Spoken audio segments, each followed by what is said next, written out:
Le goût de ses lèvres avait un goût de peur et de désespoir. Isabella me plaquait contre le mur froid de l'entrepôt abandonné du terrain de football, ses mains aristocratiques tremblant tandis qu'elle déboutonnait, avec une urgence, que je ne lui avais jamais vue, mon maillot d'entraînement. Dehors, la pluie martelait violemment le toit en tôle, étouffant tous les bruits que nous aurions pu faire.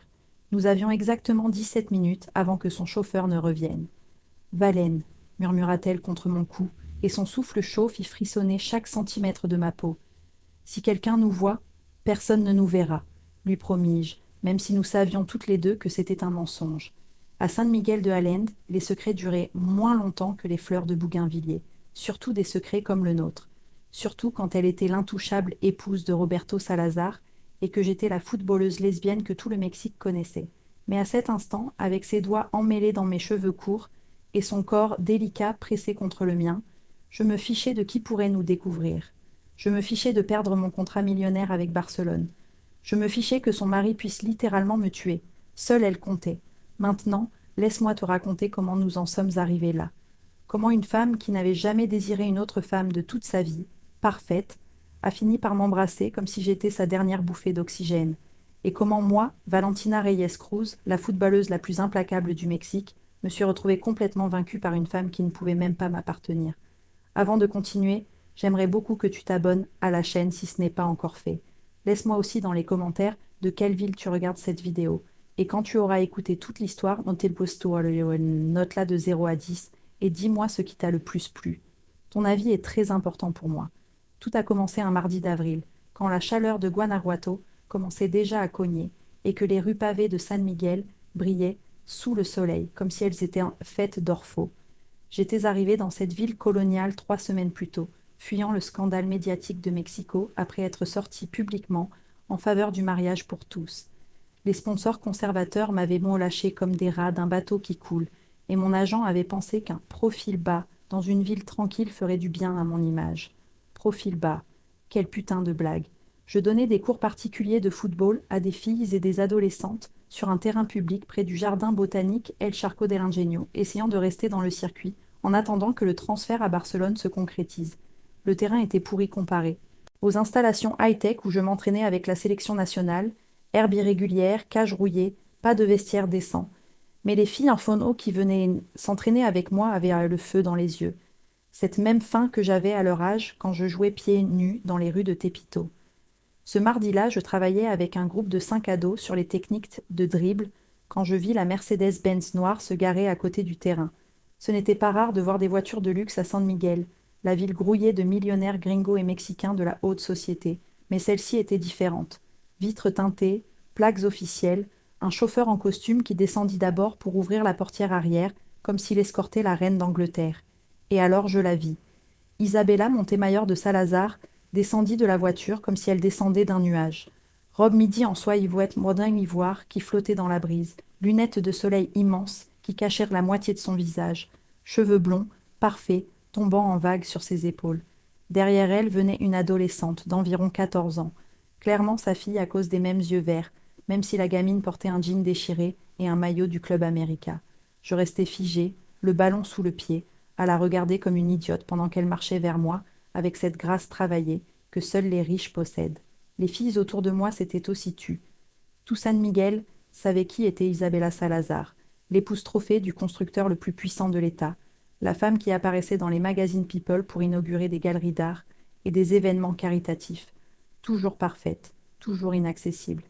Coach Reyes demanda-t-elle en arrivant au bord du terrain, et sa voix était plus douce que ce à quoi je m'attendais.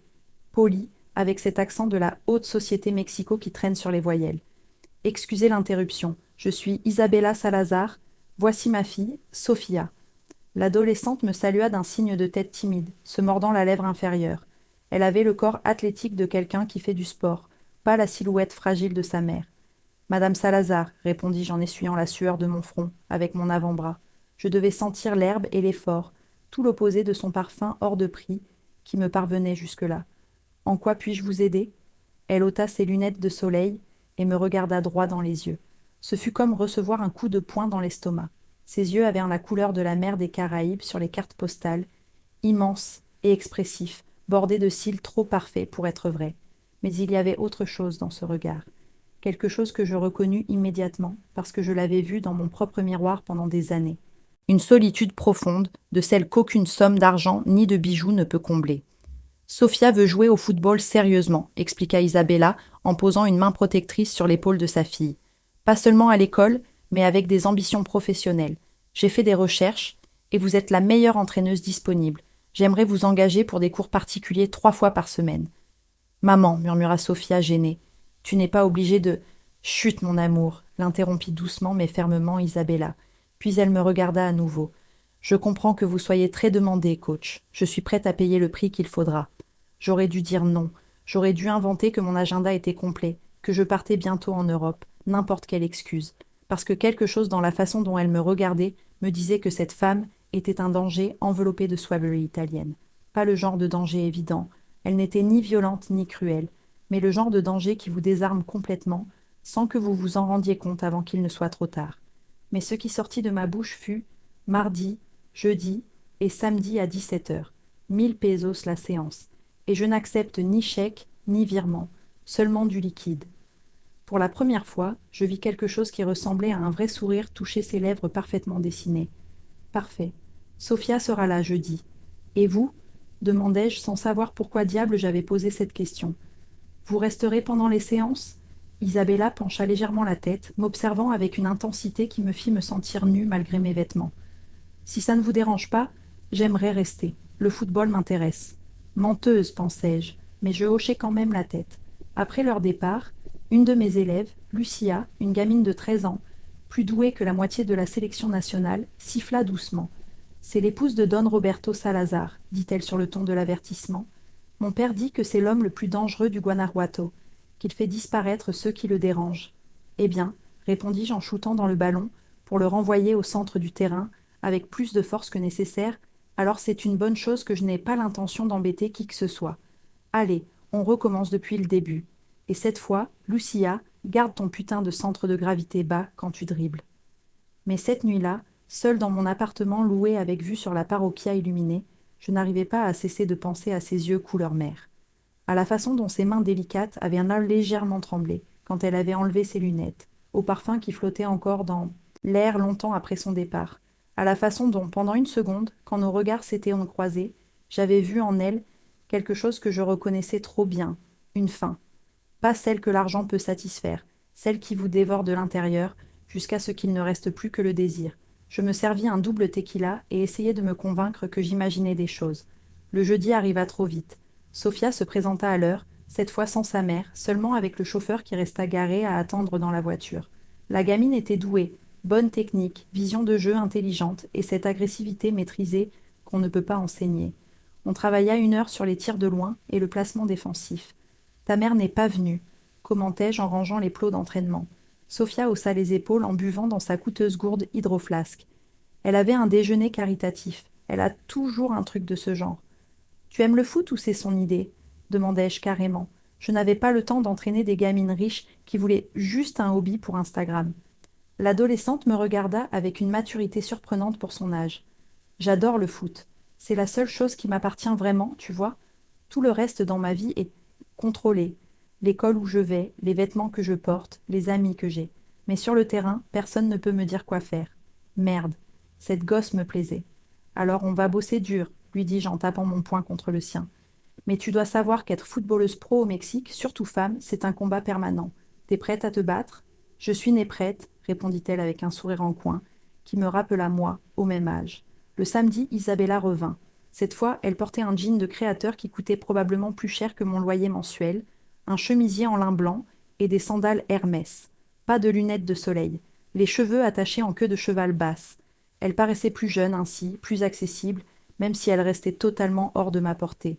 Elle s'assit sur les gradins improvisés, des bancs en béton à moitié détruits, et observa toute la séance en silence. J'essayais de ne pas la regarder, de me concentrer sur Sophia, mais c'était impossible. Je sentais ses yeux sur moi à chaque fois que je montrais une technique, à chaque fois que je courais, à chaque fois que je me baissais pour ramasser un ballon. Quand on eut fini, Sophia courut vers sa mère avec enthousiasme pour lui expliquer tout ce qu'on avait travaillé. Isabella écoutait avec une attention sincère, posant des questions intelligentes qui montraient qu'elle comprenait vraiment le sport. Ce n'était pas la mère riche typique qui faisait semblant. Coach Reyes. m'appela-t-elle quand Sophia partit chercher son sac dans la voiture. Puis-je vous parler une minute? Mon cœur fit quelque chose de stupide dans ma poitrine. Bien sûr. Elle s'approcha, et à nouveau ce parfum, Chanel numéro 5, je le reconnus parce que mon ex-petite amie Bourge le portait, me frappa. Mais sur Isabella, il sentait différent, plus triste, d'une certaine façon. Je voulais vous remercier, dit-elle à voix basse. Sophia est rentrée jeudi plus heureuse que je ne l'ai vue depuis des mois. Vous lui donnez quelque chose que je ne peux pas lui donner. Quoi donc? Demandai-je, sincèrement curieuse. La liberté, répondit-elle simplement, et dans ce mot j'entendis tout le poids du monde. Nous restâmes là, à moins d'1 mètre l'une de l'autre, et quelque chose passa entre nous. Je ne peux pas l'expliquer. Ce n'était pas seulement une attirance physique, même si elle était bien là, c'était une reconnaissance. Comme si nos âmes s'étaient avec et avaient dit « Ah, te voilà, je te cherchais. » Isabella, cria le chauffeur depuis la voiture, Don Roberto a appelé. Il dit que vous êtes en retard. Elle sursauta comme si on l'avait brûlée, et je vis une peur réelle traverser son visage 1 seconde avant que le masque parfait ne revienne. Il faut que j'y aille, dit-elle précipitamment, en sortant une enveloppe de son sac Birkin. Ceci est pour les 3 séances de cette semaine. À mardi. Je pris l'enveloppe, épaisse, pleine de billets de 500, et la regardai presque courir vers la voiture. Avant de monter, elle se retourna une dernière fois. Nos regards se croisèrent, et je sus, avec une certitude qui m'effrayait, que ma vie venait de se compliquer d'une manière que je ne pouvais même pas imaginer. Si tu aimes cette histoire, n'oublie pas de liker et de t'abonner pour ne pas rater la suite. Les 2 semaines suivantes furent une délicieuse torture. Isabella venait à chaque séance, toujours assise sur les mêmes bancs détruits, toujours à m'observer, avec cette intensité qui me faisait trembler les mains quand je montrais une technique. On ne parlait jamais plus que le strict nécessaire. Commentaires sur les progrès de Sophia, ajustement d'horaire, la météo. Mais chaque mot échangé était chargé d'électricité. Sophia progressait vite. La gamine avait un instinct naturel et, plus important, de la discipline. Ce n'était pas une de ces gamines riches, pourries, gâtées, qui s'attendaient à ce que tout leur tombe tout cuit. Elle bossait dur, se relevait quand elle tombait, ne se plaignait ni de la chaleur infernale ni des bleus sur les jambes. Où t'as appris à être aussi solide mentalement? Lui demandai-je un jeudi, après qu'elle eut terminé une série brutale de sprints sans une seule plainte. Elle haussa les épaules en buvant de l'eau. Quand tu vis dans une maison où la moindre erreur peut déclencher une tempête, tu apprends à encaisser la douleur sans la montrer. La façon désinvolte dont elle le dit me glaça le sang. Je regardais là où Isabella était assise, en train de parler au téléphone, le langage corporel tendu. D'où j'étais, je voyais ses épaules raides, sa main libre jouant nerveusement avec son collier de perles. Ton père est... commençai-je, mais je m'arrêtai. Ce n'était pas ma place. C'est compliqué, dit Sophia, et quelque chose dans son ton me fit comprendre qu'elle en avait déjà trop dit. On peut travailler les pénaltys, j'ai besoin d'améliorer ma précision.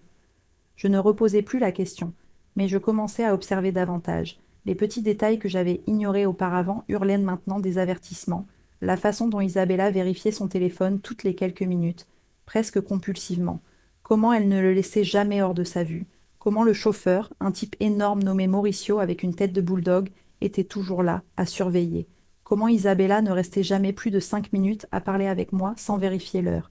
Et puis il y avait les bleus. Je les vis pour la première fois, un samedi de mai, quand la chaleur était si brutale, qu'Isabella ôta son cardigan en cachemire. Elle portait un haut sans manches crème.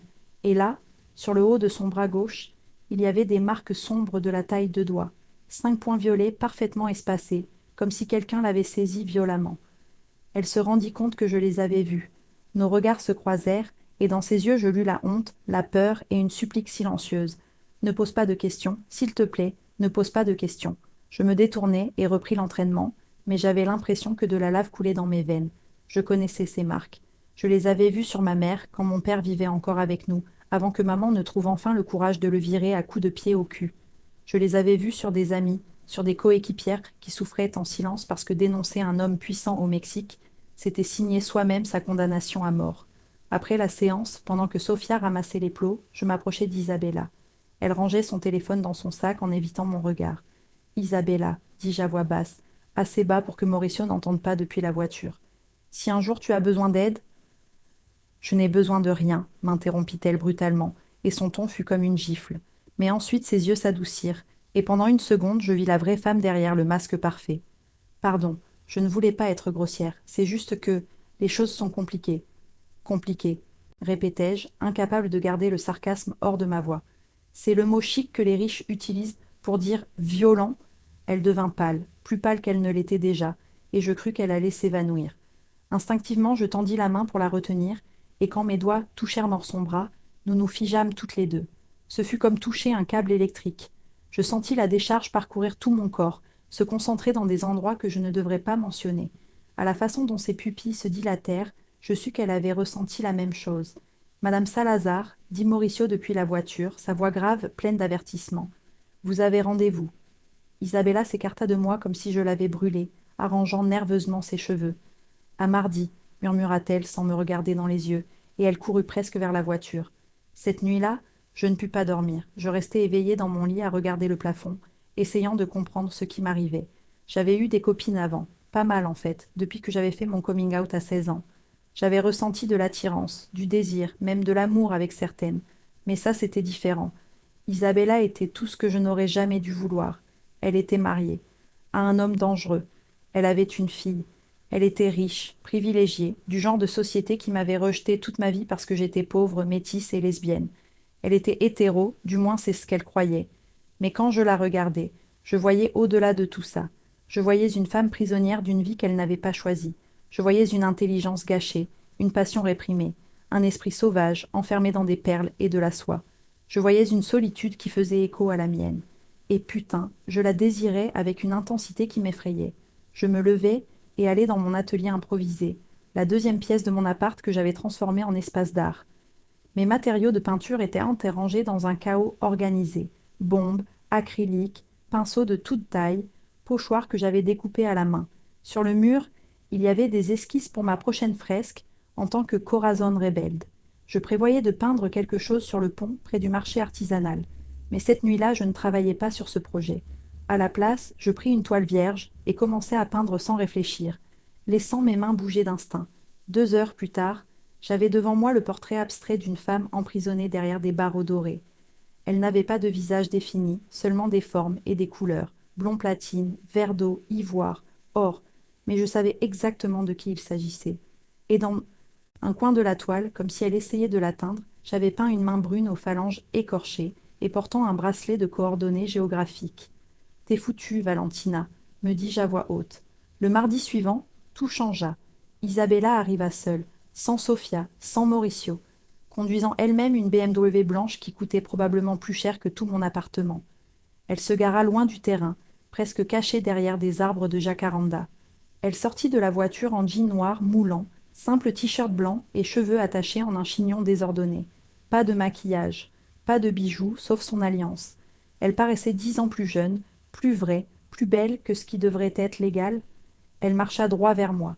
J'étais au milieu du terrain, en train de préparer le matériel pour un cours, avec un autre groupe qui arriverait dans une demi-heure. Mon cœur battait si fort que je crus qu'il allait me sortir de la poitrine. « Sophia est malade, dit-elle en arrivant près de moi. Sa voix sonnait différent, moins contrôlée, plus brute. Grippe, rien de grave, mais elle ne pouvait pas venir aujourd'hui. Pas de souci, répondis-je en essayant de garder une voix normale malgré mes mains qui tremblaient. On pourra rattraper le cours. Moi je veux le cours, m'interrompit-elle. Je clignai des yeux. Quoi? Apprends-moi à jouer au foot, dit-elle, et il y avait quelque chose de presque désespéré dans sa voix. J'ai 1 heure. Roberto pense que je suis à un rendez-vous avec ma thérapeute. S'il te plaît. J'aurais dû dire non. J'aurais dû inventer une excuse, n'importe quoi, parce que je le savais de toutes les fibres de mon être, que si nous restions seuls sur ce terrain, il allait se passer quelque chose que nous ne pourrions pas défaire. Mais ce que je dis fut « D'accord, on va commencer par les bases. » Je lui prêtai une paire de baskets de rechange, un peu grande mais ça faisait l'affaire, et on commença. Je lui appris à se placer correctement, à garder l'équilibre, à frapper le ballon avec le coup de pied plutôt qu'avec la pointe. Isabella était nulle, complètement désordonnée, aucun instinct athlétique, mais elle essayait, avec une détermination farouche qui me touchait.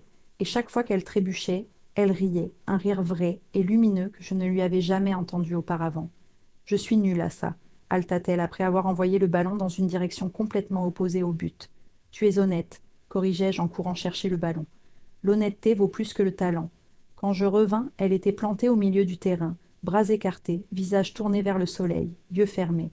Le vent faisait bouger les mèches échappées de son chignon. Elle avait l'air libre, comme je ne l'avais jamais vue. « Tu sais quand était la dernière fois que j'ai fait du sport ?» demanda-t-elle sans ouvrir les yeux. « Que j'ai couru, que j'ai transpiré. Quand demandai-je, même si quelque chose en moi savait déjà que la réponse allait me déchirer.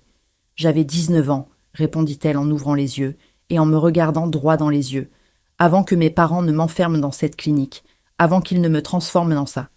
Elle désigna son corps parfait, ses vêtements de luxe, comme si c'était quelque chose de répugnant. Tu étais quoi avant demandai-je doucement en me rapprochant d'elle. Vivante, murmura-t-elle. J'étais quelqu'un de vivant. Et alors, sans réfléchir, sans planifier, sans penser aux conséquences, je comblai la distance entre nous et je l'embrassai. Ce fut un baiser doux d'abord, presque hésitant, lui laissant le temps de s'écarter si elle le voulait. Mais elle ne s'écarta pas. Au contraire, elle fit un petit son désespéré au fond de sa gorge et m'attira plus près, ses mains s'accrochant à mon maillot comme à une bouée de sauvetage. Sa bouche avait le goût de menthe et de larmes. Son corps tremblait contre le mien. Et quand enfin nous nous séparâmes, nous pleurions toutes les deux. Je ne peux pas, murmura Isabella, même si ses mains me tenaient encore. Valène, je ne peux pas faire ça. Il tuera Sophia, il nous tuera toutes. Je sais, dis-je en essuyant ses larmes avec mes pouces. Je sais, mon amour, je sais. Mais aucune de nous ne bougea. Nous restâmes là, enlacés au milieu du terrain vide, sachant que nous venions de franchir une ligne dont il n'y avait pas de retour. Et à cet instant, je sus avec une certitude terrifiante que je ferais n'importe quoi pour cette femme. Je risquerais ma carrière, ma sécurité, ma vie. Il était déjà trop tard pour moi, j'étais complètement perdue. Au cours des 3 semaines suivantes, nous construisîmes un monde secret, dans les fragments de temps que Roberto Salazar ne contrôlait pas. Isabella trouvait des excuses, rendez-vous chez la psy qui n'existait pas, déjeuner avec des amis qui n'avaient jamais lieu, courses qui finissaient sur le terrain de foot où je l'attendais. Nous avions 30 minutes par-ci, 45 par-là, 1 heure quand nous avions de la chance. Nous nous embrassions contre les arbres de jacaranda, leurs pétales violets tombant sur nous comme des bénédictions que nous ne méritions pas. Nous parlions de tout et de rien. Elle me racontait son amour pour la poésie de Sor Juana Inés de la Cruz. Je lui expliquais les tactiques de foot que j'avais apprises dans les rues crasseuses de Tepito. Elle m'apprenait des mots en français qu'elle avait retenus de son année d'échange à Paris. Je lui montrais des photos des fresques que je peignais, sous le nom de Corazon Rebelde. Attends, dit-elle un jeudi après-midi, les yeux écarquillés devant mon téléphone. C'est toi, Corazon Rebelde, l'artiste qui a peint cette fresque incroyable de Frida Kahlo embrassant la Vierge de Guadalupe dans la Colonia Roma. Je haussai les épaules, essayant de paraître détaché, même si mon cœur battait la chamade. Je n'avais jamais révélé à personne mon identité secrète, pas même à mes coéquipières de la sélection. Cette fresque m'a sauvé la vie, continua Isabella, la voix brisée. Il y a 2 ans, après que Roberto m'eut frappé si fort que je n'ai pas pu sortir de la maison pendant une semaine, j'ai réussi à m'échapper un jour et j'ai conduit seule dans la ville. Je pensais mettre fin à tout. Et puis j'ai vu cette fresque, et il y avait une phrase peinte en dessous. Ta douleur ne définit pas ta valeur. Ta résistance, oui. Je suis restée plantée là à pleurer pendant 1 heure. Cette phrase m'a fait rentrer à la maison, continuer à vivre pour Sophia. Je craquai. Je la serrai dans mes bras pendant qu'elle pleurait contre ma poitrine, ses larmes trempant mon maillot d'entraînement. Et je compris que ce n'était pas seulement de l'attirance ou du désir, c'était le destin, aussi kitsch que ça puisse paraître. Nous étions connectés bien avant de nous connaître, mon art ayant touché son âme dans son moment le plus sombre. Isabella, murmurai-je contre ses cheveux, qui sentaient le shampoing de rose hors de prix. Je vais te sortir de là, toi et Sophia. Je ne sais pas encore comment, mais je le ferai. Elle leva son visage, ses yeux verts noyés de larmes. C'est impossible, Valène. Tu ne comprends pas qui est Roberto. Il a des juges, des policiers, des politiciens dans sa poche. Il a des gardes du corps armés. Il a des preuves fabriquées que je suis une mère instable, des documents de psychiatre qu'il a payés pour dire que j'ai des épisodes psychotiques. Si j'essaie de le quitter, je perdrai Sophia. Et si j'insiste trop, je disparaîtrai, comme les autres. Les autres demandai-je, sentant la glace dans mes veines. Isabella ferma les yeux. Il y a eu une femme avant moi, sa première épouse, Alejandra. Elle est morte dans un accident de voiture 6 mois après avoir demandé le divorce. Et sa maîtresse d'il y a 3 ans, une mannequin nommée Carla, a été retrouvée morte d'overdose, 2 jours après l'avoir menacée de tout raconter à la presse. Roberto est intouchable, Valène. Il possède cet état. Je m'écartai d'elle, marchant en cercle, essayant de contrôler la rage que je ressentais. J'avais envie d'aller directement à la maison des Salazar et de défoncer la gueule de ce fils de pute. Mais je savais que ça ne ferait qu'empirer les choses pour Isabella. Il y a autre chose, dit doucement Isabella. Quelque chose que tu dois savoir sur moi. Elle s'assit dans l'herbe, ignorant que son pantalon en lin blanc allait se salir. Je m'assis en face d'elle, prenant ses mains tremblantes dans les miennes. Quand j'avais 19 ans, je suis tombée amoureuse d'une femme. Commença-t-elle, et mon cœur s'arrêta. Elle s'appelait Sophia. C'est pour ça que j'ai appelé ma fille comme ça. C'est la seule chose que j'ai d'elle, son prénom. Elle me raconta tout, sa relation secrète avec sa camarade d'université, comment ses parents conservateurs les avaient découvertes, les 6 mois de torture psychologique déguisée en thérapie, où des médecins payés avaient essayé de la guérir de sa maladie. Comment on l'avait forcée à épouser Roberto à 23 ans, vierge et terrifiée, livrée comme du bétail à un homme de 30 ans, son aîné qui avait besoin d'une épouse présentable pour sa carrière politique. La première fois que Roberto m'a touchée, j'ai vomi, dit-elle sans émotion, comme si elle parlait de la météo. Il a ri, il a dit que c'était normal que les bonnes vierges réagissent comme ça. Pendant des années, chaque fois qu'il me forçait, je fermais les yeux et je pensais à Sophia. Ma Sophia, pas ma fille. J'imaginais que c'était ses mains, sa bouche. C'était la seule façon de survivre. Qu'est-il arrivé à cette Sophia demandai-je, même si quelque chose en moi savait déjà que l'histoire n'avait pas de fin heureuse. Elle est morte il y a 12 ans. Accident de voiture sur l'autoroute Mexico-Querétaro. Je n'ai jamais pu aller à son enterrement. Roberto ne m'a pas laissé. Il a dit que ce n'était pas convenable que je pleure publiquement une amie d'université. J'ai une seule photo d'elle, cachée dans un livre creux, dans ma bibliothèque. Parfois je la regarde et j'essaie de me souvenir de ce que ça faisait d'être moi-même. Je l'embrassai alors, avec toute la tendresse que j'avais. Ce n'était pas un baiser passionné, c'était une promesse qu'elle n'aurait plus jamais à se cacher, plus jamais à faire semblant, plus jamais à être autre chose qu'elle-même. Mais la réalité s'immisça rapidement dans notre bulle. Un après-midi, pendant que j'attendais Isabella sur le terrain, je reçus une visite inattendue. Un jeune homme, probablement de mon âge, descendit d'une vieille Jetta, couverte d'autocollants de médias indépendants. Il portait un appareil photo en bandoulière et avait cette expression de journaliste que j'avais vue 1000 fois, affamé de vérité, naïf sur le danger.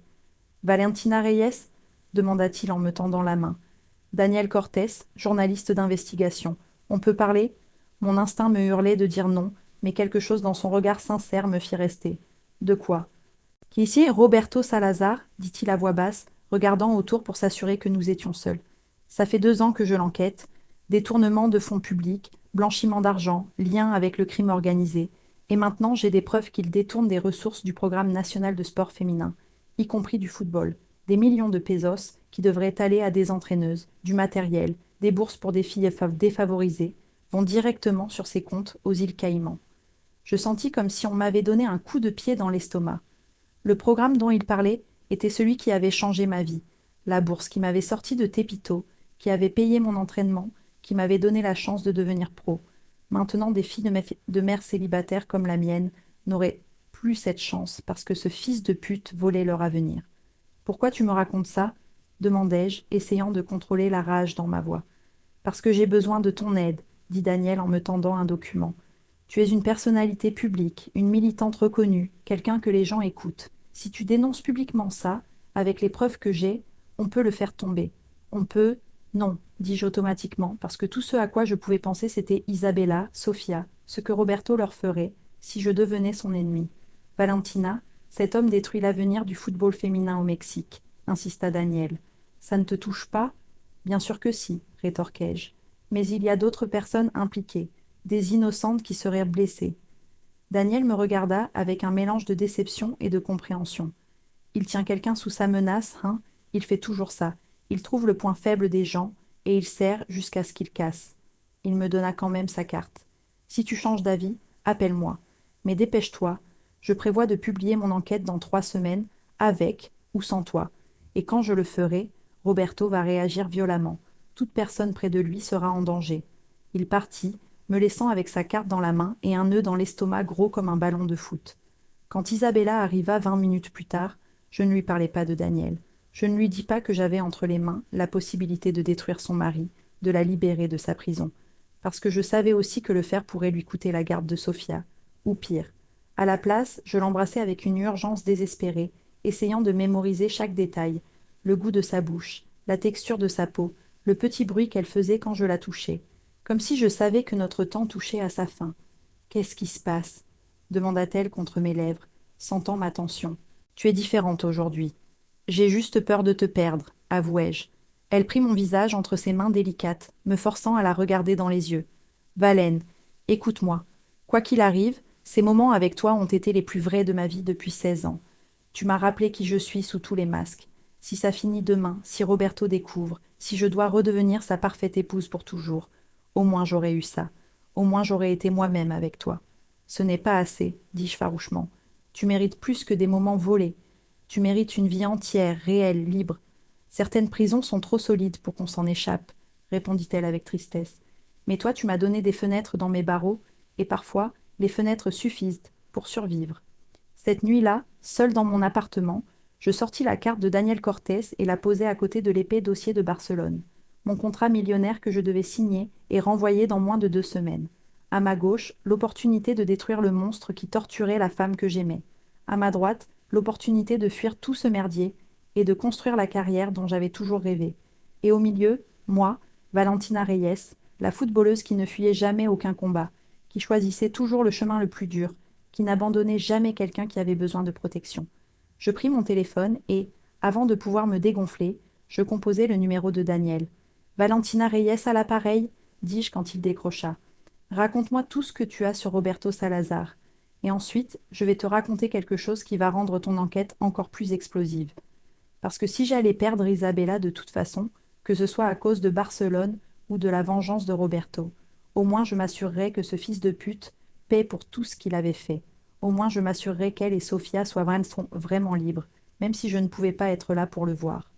La réunion avec Daniel Cortés dura 3 heures dans un café discret en périphérie de San Miguel de Allende. Il me montra tout, documents bancaires obtenus par des sources anonymes au sein du gouvernement, témoignages de sous-traitants que Roberto avait menacés, photos de réunions secrètes avec des chefs de cartel, et le pire, la preuve qu'il avait détourné près de 80 millions de pesos du programme national de sport féminin ces 4 dernières années. 80 millions qui auraient dû construire des terrains d'entraînement dans les quartiers pauvres. 80 millions qui auraient dû payer des salaires décents à des entraîneuses. 80 millions qui auraient dû offrir des bourses à des filles comme moi qui n'avaient que le foot pour échapper à une vie misérable. De quoi as-tu besoin de ma part demandai-je enfin, sentant la rage bouillir dans mon sang. Ta voix, répondit Daniel en poussant un document vers moi. Lis ça. C'est un communiqué qu'on publiera avec l'enquête. Si toi, Valentina Reyes, capitaine de la sélection nationale, icône du football féminin, militante, tu dénonces publiquement ce que Salazar a fait au sport que tu aimes, les gens écouteront. Les médias internationaux prêteront attention. Il sera impossible de l'enterrer. Je lus le document. Il était puissant, clair, dévastateur. C'était aussi une sentence de mort pour toute relation que j'aurais pu avoir avec Isabella. Quand publies-tu demandai-je. Dans 10 jours, le 15 juin, juste avant que Salazar n'annonce officiellement sa candidature au poste de gouverneur. On détruira sa carrière politique avant même qu'elle ne commence. 10 jours. J'avais 10 jours pour dire à Isabella que j'allais faire exploser sa vie. 10 jours pour la préparer, pour trouver un moyen de la protéger, elle et Sofia, de la tempête qui allait suivre. Je signai le document d'une main tremblante. Faisons payer ce fils de pute. Mais quand je rentrai chez moi ce soir-là, je trouvai 20 appels manqués d'Isabella et un message qui me glaça le sang. Roberto sait quelque chose. Il m'a interrogé sur où j'étais. Il a dit qu'il me surveillait de plus près. On ne peut plus se voir pendant un moment. Pardon. Je t'aime, c'était la première fois qu'elle le disait, et c'était dans un message d'adieu. Je répondis immédiatement, moi aussi je t'aime. Quoi qu'il arrive, souviens-toi de ça. Les jours suivants furent une torture. Sofia continuait à venir aux entraînements, mais toujours avec Mauricio collé à elle comme une ombre, surveillant chaque mouvement, chaque mot. La gamine était différente aussi, plus silencieuse, plus tendue, avec des cernes qu'une ado de 14 ans ne devrait pas avoir. « Ta mère va bien ?» lui demandai-je un jour après l'entraînement, en essayant de paraître détachée. Sofia me regarda avec des yeux qui semblaient trop vieux pour son visage. Mon père est furieux pour quelque chose. Je ne sais pas quoi, mais quand il est comme ça, tout le monde en pâtit. Elle me tendit une enveloppe. Maman m'a demandé de te donner ça. Elle a dit que c'était important. J'attendis d'être rentrée pour l'ouvrir. À l'intérieur, une note écrite de la parfaite calligraphie d'Isabella. Valène, Roberto a engagé des détectives privés pour me suivre. Ils ont trouvé des reçus d'essence qui ne correspondent pas aux endroits où j'ai dit être. Il m'a montré des photos de ma voiture garée près du terrain, à des horaires où j'étais censée être ailleurs. Il n'a pas de preuves concrètes de nous deux. Mais il se doute de quelque chose. Hier, il m'a frappé. Aujourd'hui, il m'a enfermé dans la maison avec des gardes. Je ne peux plus sortir sans escorte. Mais ce n'est pas le pire. Il a trouvé quelque chose sur toi. Je ne sais pas quoi, mais hier soir, il a prononcé ton nom. Il a dit: cette footballeuse lesbienne qui entraîne Sofia, on dirait qu'elle a des projets intéressants. Valen, je crois qu'il sait que tu l'enquêtes. Fais très attention. S'il te plaît, j'ai aussi besoin que tu saches, il y a un coffre-fort dans le bureau de Roberto. Code 01587, la date de naissance de sa mère. Dedans, il y a les documents originaux de tous ses sales affaires, des copies qui ne sont pas numérisées, impossibles à tracer. Si quelque chose m'arrive, si je disparais, utilise ces informations. Détruis-le. Et Valin, si tu dois choisir entre le dénoncer et me protéger, choisis de le dénoncer. Détruis ce monstre. Pour toutes les femmes qu'il a déjà tuées, pour toutes les filles dont il a volé l'avenir, pour Sophia, pour qu'elle n'ait jamais à vivre dans un monde où des hommes, comme son père, ont du pouvoir. Je t'aimerai toujours, même quand je ne pourrai pas le dire. À toi, Isabella. Je restai des heures à regarder la lettre, la relisant jusqu'à en mémoriser chaque mot. Elle me donnait la clé pour détruire complètement Roberto. Mais elle me disait aussi adieu. J'appelais Daniel. J'ai quelque chose de plus pour ton enquête, quelque chose d'énorme. Le lendemain, pendant que j'entraînais un groupe de filles sur le terrain, je vis une Mercedes noire familière se garer. Mais cette fois, ce n'était pas Mauricio qui conduisait. C'était Roberto Salazar en personne. Il sortit de la voiture comme s'il possédait l'air même que nous respirions. Il avait 53 ans, mais en paraissait moins, petite chirurgie discrète, soins coûteux, dents parfaitement blanchies, grand, corpulence moyenne, costume gris qui coûtait probablement plus cher que ma voiture. Cheveux noirs gominés en arrière, pas un cheveu blanc. Visage qui aurait pu être séduisant sans ses yeux, froid, calculateur, totalement vide d'empathie. Il marcha droit vers moi. Les filles se turent, sentant instinctivement le danger. Coach Reyes, dit-il d'une voix douce qui était d'une certaine façon plus menaçante qu'un cri. Quel plaisir de enfin vous rencontrer. J'ai tellement entendu parler de vous. Monsieur Salazar, Salaro, répondis-je en me forçant à garder une voix ferme. Qu'est-ce qui vous amène ici? Il sourit, montrant ses dents parfaites. Je voulais voir de mes propres yeux la femme qui entraîne ma fille. Sophia ne tarit pas d'éloges sur vous. Elle dit que vous êtes la meilleure entraîneuse qu'elle ait jamais eue. Votre fille a un talent naturel. C'est un plaisir de l'entraîner. Murmura-t-il, ses yeux me balayant de haut en bas d'une façon qui me fit me sentir sale. Ma femme parle aussi beaucoup de vous. Elle dit que vous êtes inspirante, que vous lui avez donné une nouvelle perspective sur bien des choses. Le sous-entendu était clair comme de l'eau de roche. Il savait quelque chose. Peut-être pas tout, mais assez. Je suis contente que madame Salazar apprécie mon travail, dis-je prudemment. Roberto s'approcha encore, envahissant mon espace personnel. Il sentait l'eau de Cologne chère et la menace. Vous savez ce qui m'intéresse, coach? Les rumeurs.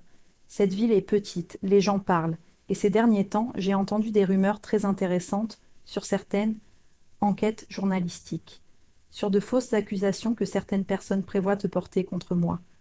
Mon cœur battait si fort que j'étais sûre qu'il pouvait l'entendre. Je ne vois pas de quoi vous parlez. Vraiment? Inclina-t-il la tête comme un prédateur étudiant sa proie? C'est curieux, parce que mon ami, le chef de la police, m'a dit qu'une célèbre footballeuse avait été vue en train de rencontrer un journaliste problématique, Daniel Cortez, je crois, un jeune idéaliste qui ne comprend pas comment les choses fonctionnent vraiment dans ce pays. Il se pencha à mon oreille, baissant la voix. Laissez-moi vous expliquer comment ça marche, mademoiselle Reyes. Au Mexique, les gens qui me défient ont des accidents terribles, tragiques, des journalistes qui meurent dans des vols qui ont mal tourné, des militantes qui se suicident mystérieusement, des footballeuses qui subissent des blessures de fin de carrière lors d'agressions aléatoires. Je m'écartai de lui, serrant les poings pour ne pas le frapper sur place. Vous me menacez? Menacez? rit-il. Non, non, je vous donne juste un conseil amical. Et un autre conseil. Restez loin de ma famille. Ma femme n'a pas besoin de nouvelles. Amitié. Et ma fille n'a certainement pas besoin d'être entraînée par quelqu'un dont les priorités sont ailleurs. Vous me virez? Je suggère que votre contrat se termine aujourd'hui. Bien sûr, je vous paierai le mois complet. Considérez ça comme un bonus pour vos services. Il sortit une enveloppe de sa veste et la laissa tomber à mes pieds. 20 000 pesos. Plus que ce que ça vaut, franchement. Mais je suis généreux. Je ne ramassai pas l'enveloppe. Je ne veux pas de votre argent. Tout le monde veut mon argent, dit-il avec arrogance. Mais si vous préférez le refuser, c'est votre choix. Sachez juste ceci. Dans une semaine, je signe les papiers finaux pour acheter l'équipe féminine Lobas de Guanajuato. Je serai propriétaire de l'équipe où jouent plusieurs de vos coéquipières de la sélection. Et j'ai des amis à la Fédération mexicaine de football qui me doivent des services. Ce serait dommage si votre nom apparaissait sur une liste noire. Vous ne croyez pas. Vous ne pouvez pas faire ça. Je peux faire tout ce que je veux, dit-il simplement. Je suis Roberto Salazar, je suis intouchable. Il se retourna pour partir, mais s'arrêta. Ah, et concernant ce contrat avec Barcelone qu'on vous aurait soi-disant proposé, ce serait dommage que certaines rumeurs sur des problèmes de comportement arrivent aux oreilles des dirigeants européens. Vous savez comme ils sont, si sensibles à la réputation de marque. Un seul appel à la bonne personne, et ce rêve s'évapore. Fils de pute, murmurai-je. Il rit. On m'a traité de pire par des gens meilleurs que vous, mademoiselle Reyes. Bonne journée. Et souvenez-vous, restez loin de ma famille. Sinon, la prochaine fois qu'on parlera, ce ne sera pas une conversation aussi civilisée. Il partit, me laissant tremblante de rage et de peur au milieu du terrain. Les filles me regardaient avec de grands yeux effrayés. Ça va, coach demanda timidement Lucia. Oui, mentis-je, on continue l'entraînement. Mais ça n'allait pas, rien n'allait. Ce soir-là, j'appelais Daniel. Accélère la publication, fais-le demain si possible. Salazar sait que ça vient, et il fait des mouvements pour se protéger. Si on attend, il détruira toutes les preuves. T'es sûr? Une fois que ce sera sorti, il n'y aura pas de retour en arrière. Certaine, dis-je, même si mon cœur se brisait. Publie tout, et assure-toi qu'Isabella et Sofia soient protégées. Il faut qu'elles sortent de cette maison avant que Roberto ne lise la nouvelle. Comment tu proposes qu'on fasse ça? C'est là que je pris la décision la plus importante et la plus terrifiante de ma vie. Je vais les sortir moi-même, cette nuit. Le plan était fou, mais parfois la folie est la seule façon de survivre. J'appelais Sofia depuis une cabine téléphonique. Oui, il en existait encore quelques-unes, à San Miguel de Allende, cachées dans des coins oubliés de la ville. Je ne pouvais pas risquer que Roberto trace mon portable. Sofia, c'est Valène. Écoute bien parce que je ne pourrai le dire qu'une fois. Coach, mon père a dit que ton père est un criminel, la coupai-je. Et demain tout le Mexique le saura. Mais avant que ça arrive, il faut que je sorte ta mère et toi de cette maison. Tu me fais confiance? Un long silence. Puis, oui, je te fais confiance. Ce soir à 2 heures du matin, ta mère et toi devez être réveillés et prêtes. Prenez seulement l'essentiel, documents, passeport, un peu de vêtements, de l'argent liquide, si vous en avez. Rien d'autre. Je passerai par le jardin de derrière. Il y a une porte de service près de la cuisine, non? Oui, mais elle a une alarme. Tu connais le code? Non, mais maman, oui. Je l'ai vu le taper. Parfait. Dis à ta mère de m'attendre là à 2 heures précises. Et Sophia, si quelque chose tourne mal, si je n'arrive pas, prenez l'argent que vous pouvez. Et fuyez quand même. Allez à l'ambassade du Canada, à Mexico. Demandez l'asile. Compris? Compris. Valène. Merci. Pour tout. Je raccrochai avant que ma voix ne se brise. Les heures suivantes furent les plus longues de ma vie. Je préparai mon sac, vêtements sombres, lampe torche, mon couteau de l'armée que j'avais acheté des années plus tôt pour me protéger, les clés de ma voiture. J'appelai Daniel et lui donnai des instructions. Si je n'avais pas de nouvelles avant 5 heures du matin, qu'il publie tout immédiatement et alerte la presse sur la disparition d'Isabella Salazar. À 1 heure du matin, je roulai vers le quartier de Las Campanas, où les riches de San Miguel cachèrent leurs maisons derrière des murs hauts et des gardes armés. La maison des Salazar était une forteresse coloniale restaurée, 3 étages de pierre rose, jardins qui semblèrent sortis de Versailles, fontaine mauresque au centre de la cour. Je garai ma voiture à 2 rues de là, dans une ruelle sombre sous un arbre de pyrule. Je marchai dans l'ombre jusqu'au mur arrière de la propriété, 3 mètres de haut, avec des tessons de bouteilles incrustés sur le dessus. Méthode ancienne mais efficace. J'utilisai ma veste épaisse pour couvrir les tessons et me hissai. Mes années d'entraînement athlétique servirent à quelque chose. J'escaladai le mur comme si c'était un exercice de plus. De l'autre côté, j'atterris dans un jardin parfait, rempli de rosiers et de lavande qui sentaient trop sucré dans la nuit humide. La maison était presque entièrement dans l'obscurité, sauf quelques lumières de sécurité. Je vis un garde patrouiller devant, sa radio crépitant de temps en temps. Je me déplaçai dans l'ombre collée au mur, jusqu'à la porte de service arrière. Isabella était là, attendant derrière la vitre. Quand elle me vit, son visage, pâle et marqué de nouveaux bleus que je n'avais pas vus la dernière fois, s'illumina d'un mélange de soulagement et de terreur. Elle ouvrit la porte sans un bruit. Elle avait désactivé l'alarme. « Valène », murmura-t-elle, et il y avait tant d'amour et de peur dans ce seul mot que je faillis craquer sur place. Elle me serra dans ses bras avec une force désespérée. « Je n'arrive pas à croire que tu sois là. Je pensais ne plus jamais te revoir. »« Je viendrai toujours te chercher, » promis-je contre ses cheveux. « Où est Sophia ?» En haut, elle fait son sac. « Mais Valène, il y a un problème. » Bien sûr qu'il y en avait un. Roberto n'est pas parti à Querétaro comme il l'avait dit. Il est dans son bureau, au 3e étage, réveillé. Il Est au téléphone avec quelqu'un furieux pour je ne sais quoi. On ne peut pas passer par l'escalier principal sans qu'il nous voie.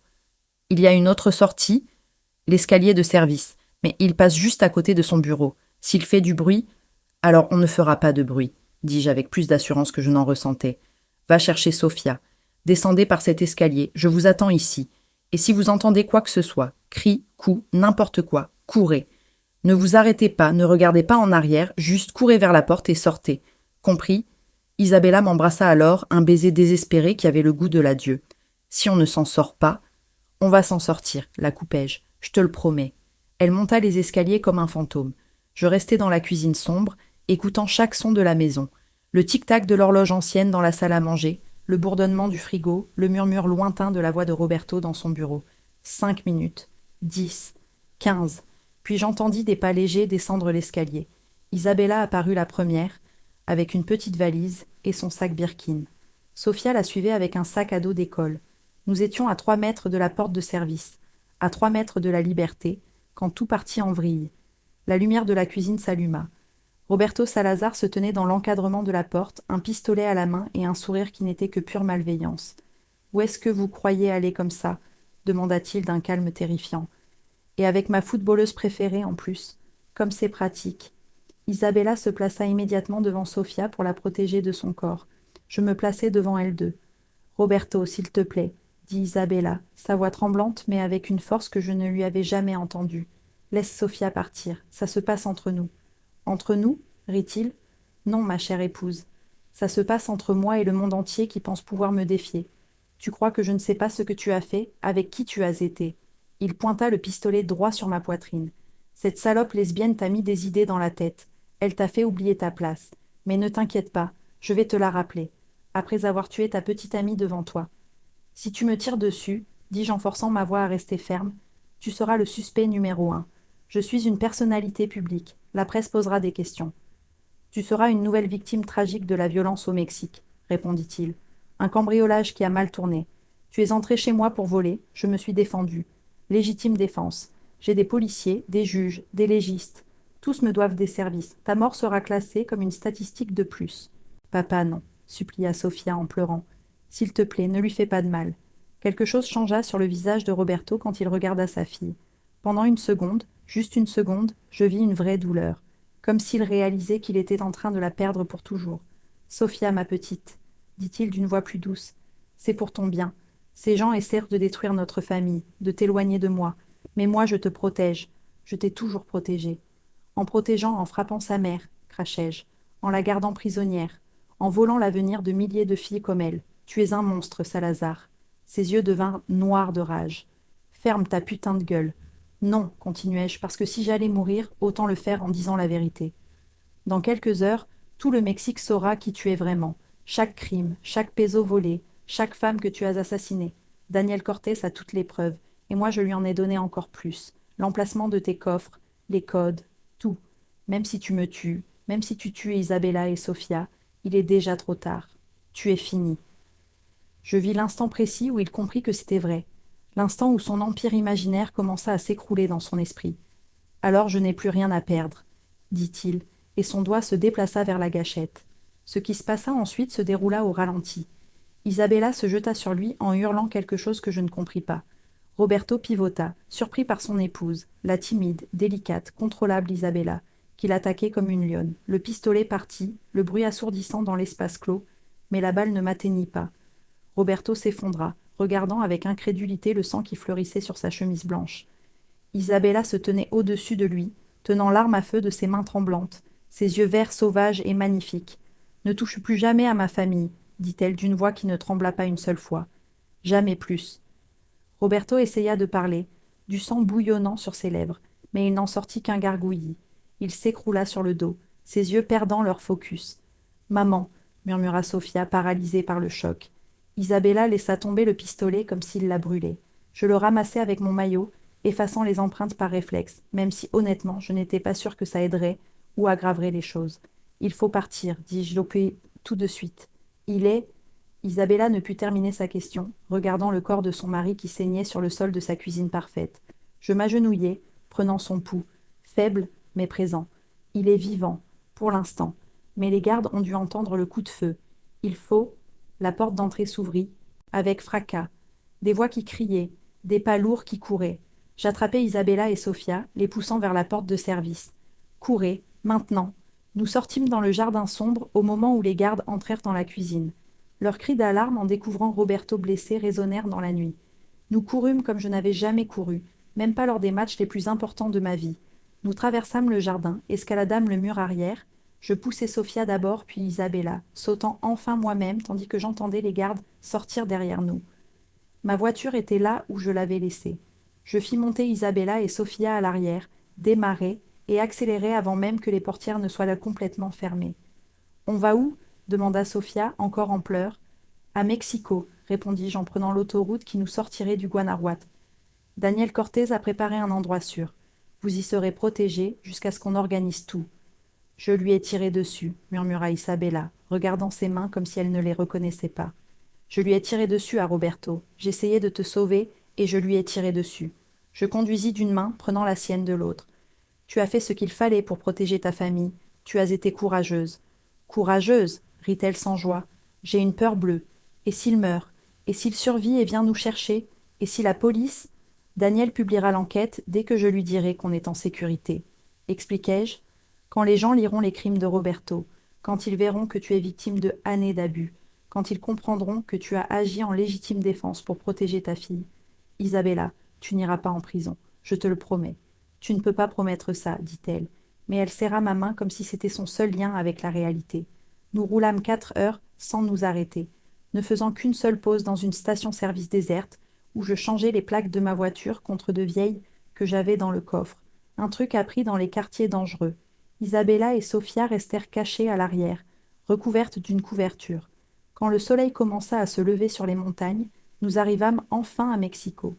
Daniel nous attendait dans un appartement sûr de la Colonia Roma, un 3e étage sans ascenseur, discret, payé en cash par un de ses contacts. « Bienvenue, dit-il quand nous entrâmes, épuisé et traumatisé.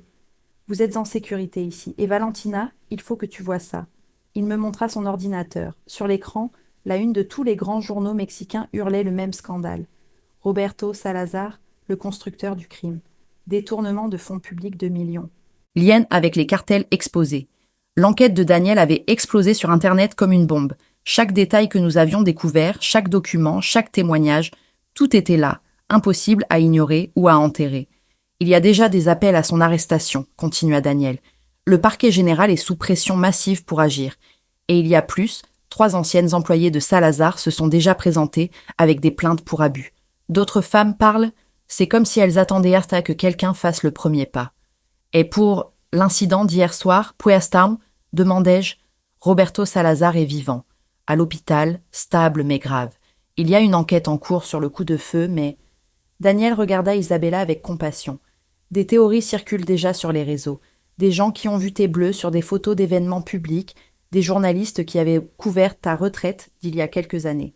Il y a énormément de soutien public pour toi, Isabella. On te voit comme une victime, pas comme une criminelle. Isabella s'effondra alors, sanglotant dans mes bras pendant que Sophia la serrait de l'autre côté.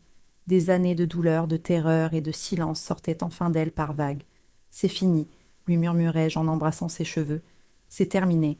Vous êtes en sécurité. » Les jours suivants furent un tourbillon. Isabella tint une conférence de presse où, d'une voix tremblante mais ferme, elle raconta sa vérité. Les années d'abus, le contrôle, les menaces, la peur constante pour sa vie et celle de sa fille. Elle montra les photos médicales de ses blessures qu'elle avait gardées secrètement pendant des années. Elle témoigna sur la nuit du coup de feu, comment Roberto avait menacé de me tuer, comment elle avait agi pour nous défendre tous.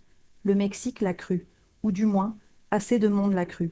Roberto Salazar fut arrêté dans son lit d'hôpital, accusé de détournement de fonds, blanchiment d'argent, association de malfaiteurs avec le crime organisé, violence conjugale, et 2 chefs d'homicide liés aux morts de sa première épouse et de son ancienne maîtresse, des affaires rouvertes après que des témoins eurent trouvé le courage de parler. Je témoignais aussi, racontant tout ce que je savais sur le détournement des fonds du programme de sport féminin. Mon témoignage, avec celui d'autres athlètes touchés, déclencha une indignation nationale. Le gouvernement, sous la pression de l'opinion publique, promit de rétablir intégralement le financement et de créer une supervision indépendante. 3 semaines après l'évasion, Isabella et Sofia obtinrent une ordonnance de protection permanente contre Roberto. Le divorce fut rapide. Aucun juge ne voulait être vu en train de défendre un homme dont la criminalité était documentée sur des milliers de pages. Et mon contrat avec Barcelone, eh bien, il se trouve que les menaces de Roberto n'étaient jamais arrivées jusqu'en Espagne. En réalité, quand les dirigeants du Barça lurent mon rôle dans la révélation de sa corruption, ils m'appelèrent personnellement pour réaffirmer leur offre. Ce que vous avez fait exige le genre de courage et de principe que nous voulons dans notre équipe, me dit la directrice sportive. Venez à Barcelone, Valentina. Le contrat tient toujours. Mais quand je regardais Isabella, belle, brisée, se reconstruisant lentement dans la lumière après des années d'obscurité, je sus que je ne pouvais pas partir. J'ai besoin de plus de temps, dis-je à la directrice. 6 mois, il y a des choses ici que je dois régler d'abord. 6 mois, demanda Isabella ce soir-là, blottie contre moi sur le canapé de l'appartement sûr qui était désormais notre foyer temporaire. Valène, tu ne peux pas renoncer à ton rêve pour moi. Je ne renonce pas, la corrigeai-je en embrassant son front. Je le reporte seulement. Toi et Sofia avez besoin de stabilité maintenant. Vous avez besoin de quelqu'un qui vous aide à reconstruire. Et moi, j'ai besoin d'être sûr que vous êtes complètement en sécurité avant de partir sur un autre continent. Et après 6 mois, demanda-t-elle, la peur dans les yeux. Tu partiras et je ne te reverrai jamais. Je pris son visage entre mes mains, la forçant à me regarder. Après 6 mois, venez avec moi, toi et Sofia. Barcelone a d'excellentes écoles. Sofia pourra s'entraîner à la Masia si elle veut. C'est la meilleure académie du monde. Et toi, tu pourras être qui tu veux, étudier ce que tu veux, vivre librement sans regarder par-dessus ton épaule. Tu es sûre, murmura-t-elle. Je suis un désastre, Valène. J'ai des cicatrices qui ne guériront probablement jamais. Sofia a des traumas qui demanderont des années de thérapie. Nous sommes compliqués. Tout ce qui vaut la peine est compliqué, répondis-je. Et je t'aime. J'aime chaque partie compliquée, brisée, magnifique de toi. J'aime ton intelligence que tu peux enfin montrer. J'aime ta force que tu croyais ne pas avoir. J'aime la façon dont tu aimes ta fille. Je t'aime, Isabella Montemayor. Plus jamais de Salazar, seulement Isabella. Nous nous embrassâmes alors doucement et lentement, savourant chaque seconde. Ce n'était pas un baiser désespéré comme ceux que nous échangions cachés sur des terrains de foot. C'était un baiser de promesse, d'avenir, de liberté. « Je t'aime, Valentina Reyes », murmura-t-elle contre mes lèvres. « Ma sauveuse, mon artiste rebelle, mon amour. » 6 mois plus tard, nous étions à l'aéroport de Barcelone. Isabella portait un jean et un simple t-shirt, pas de bijoux sauf un collier que je lui avais offert avec un pendentif en forme de ballon de foot. Ses cheveux étaient un beau plus courts maintenant, coupés aux épaules, avec des mèches naturelles sans teinture. Elle paraissait plus jeune, plus vivante, plus elle-même que jamais.